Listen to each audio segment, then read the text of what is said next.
নমস্কাৰ ষ্টুডিঅ'ত মই মায়া ধুবুৰী বিজেপিৰ যোগদান কাৰ্যসূচী ধুবুৰী জিলাৰ বিলাসীপাৰাৰ ইন্দ্ৰনাৰায়ণ একাডেমী খেলপথাৰত ভাৰতীয় জনতা পাৰ্টিৰ বিশাল যোগদান কাৰ্যসূচী অনুষ্ঠিত হয়।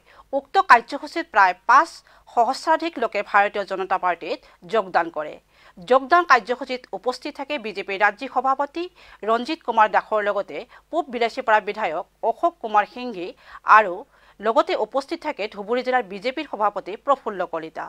সভাত দলীয় বহুতো নেতাকৰ্মী উপস্থিত থাকে।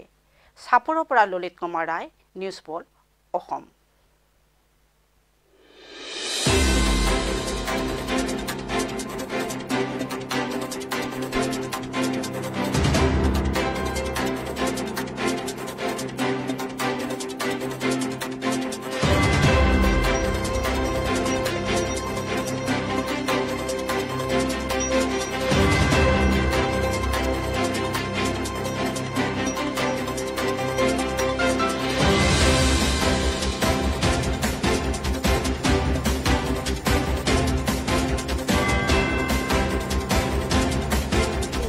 কংগ্ৰেছ ইউডিএফে এখন কাম কৰি ইমান দিনটো লাগি যোৱা নাছিল।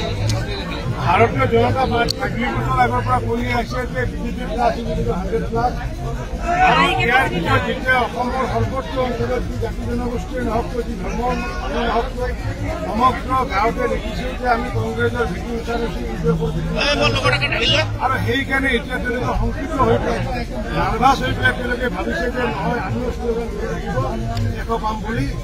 মোৰ প্ৰশ্ন হৈছে যে তেওঁলোকে ইমান দিনে কিয় কোৱা নাছিল, এতিয়া যে ক'লে তেওঁলোকে নিজে কৈছে, তেওঁলোকৰ সভাপতিয়ে কৈছে যে কংগ্ৰেছৰ অপশাসন ভ্ৰষ্টাচাৰ ব্যভিচাৰৰ কাৰণে অসমৰ ৰাইজে বিজেপিক ভোট দিয়া বুলি তেওঁলোকে নিজে স্বীকাৰ কৰিছে।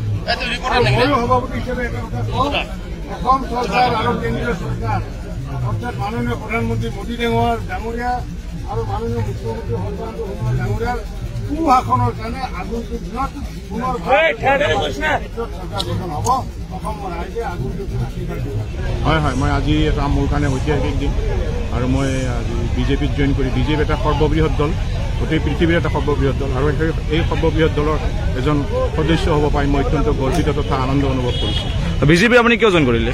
বিজেপি জইন কৰিলে এটা কাৰণত যে বিজেপি এটা হ'ল ৰাষ্ট্ৰবাদী তথা জাতীয়তাবাদী চিন্তাধাৰাৰ ৰাষ্ট্ৰবাদী ভাৱধাৰাৰ এটা দল আৰু বিজেপিয়ে আমাৰ গোটেই দেশৰ সুৰক্ষাৰ কাৰণে বিজেপিৰ বাহিৰে বেলেগ মানে কোনো দল নাই বুলি মই ভাবোঁ। কাৰণ আৰু বিজেপিৰ উন্নয়নৰ ক্ষেত্ৰত বিজেপিৰ নিচিনা উন্নয়ন আজিলৈকে কোনো চৰকাৰে কৰিব পৰা নাই আৰু যাৰ কাৰণে বিজেপিৰ নীতি আৰু আদৰ্শৰ প্ৰতি আকৃষ্ট হৈ মই আজি এই দলত জইন কৰি অত্যন্ত গৰ্বিত।